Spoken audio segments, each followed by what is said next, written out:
The cone of power. The cone of power is magical energy, which is raised within a circle by one or more witches working toward the same goal. One of the most common methods of power raising is dancing. Tradition dictates that one dance diosel clockwise for spells of increase or attraction and widdershins counterclockwise for decreasing or banishing spells. Start the dance steadily, using whatever music you wish as an accompaniment, then slowly speed up the pace until you can feel the mass of energy raised above you. Concentrating on the goal releases the energy to go where needed. Many ways of raising power include drumming, chanting, and others. The moon still dances for us, so the wonder of nature remains as awesome as it was in past days. The old druids may be gone, but their magic is not. It may yet emerge from the earth if we remember and love her again.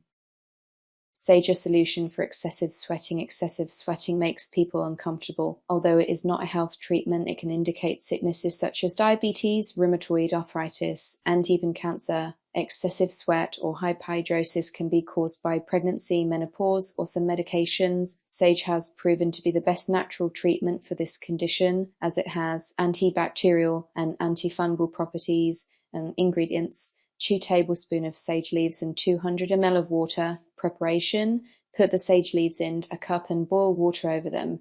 Cover and leave it for an hour. Strain it into a different cup. Drink it before sleeping at night. It can be sweetened with honey. Sage has calming effects besides regulating excessive sweating. Love spells. Stick to spells that strengthen an existing bond, help the two of you communicate better, understand each other better, or for whatever the inevitable result of the relationship is to resolve quickly. Use love spells as nudges, not bulldozers. If you cast a spell to make a married man leave his wife for you, you could be hurting him, his wife, any children Hethy may have, the families of both spouses, and ultimately yourself. Remember, no matter how much you want someone, it isn't right to roll over everyone to get what you want, and if you have to do that, do you want it anyway? I believe when someone dies, their spirit leaves the body in earth.